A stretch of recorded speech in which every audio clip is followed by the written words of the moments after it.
Like they're a really good developer. Like they really are. But the problem is that just like every other developing game developer, I think one of the big issue in the video game developing scene is that the culture in all these gaming house or gaming company have very, very bad programming kind of flow because they do something called crunch time. Right. So I don't know if you're What's familiar crunch with this. time? So crunch No. time, for those who aren't developers. I am not a game developer, but I've been to a few conferences and hear people, because I love video games. So I go to those museum expos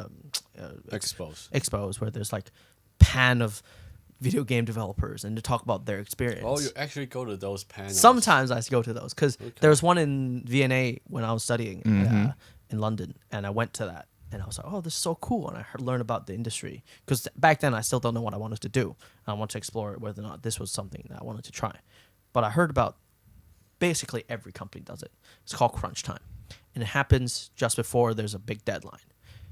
Everybody in that team or everybody in the team that needs to hand in something will do like 24-hour crunch. 24-hour, 36 hours of nonstop coding and nonstop just push this thing through.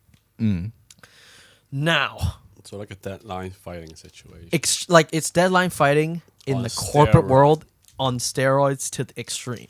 They just make up a new term within the gaming industry, so it sounds better.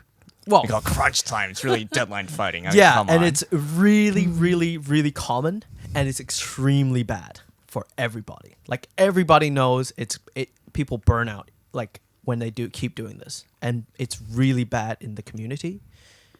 Now, proper software development, I'm not going to talk about this too much, right? It's not about let's get everything done just before a deadline. It's all about incremental changes over a long period. So you have something out to the consumer as soon as possible. It's called agile development. You learn this in day one, basically, in computer science, right? Software engineering. It's like you get something, an MVP, a minimal viable product. Even in business school, you probably know. You put it out to get feedback, and from that feedback, you improve on your product slowly and slowly, slowly. Instead of having a big waterfall cycle, which is kind of the traditional cycle of development, where you have your initial planning stage, you have your product building stage, and then you slowly testing, and then at the end is a big waterfall where you release it. That's what games are these days. I mean, I don't even do programming, but that's what I do when I work with y'all. Yeah, of course, right? You'd never want to have this big release at the end date, and then it sucks. Yeah, it would be stressful as hell. Yeah. So they do that, and I hate it. Now, I think it's changing these days. There's a small change in that trend.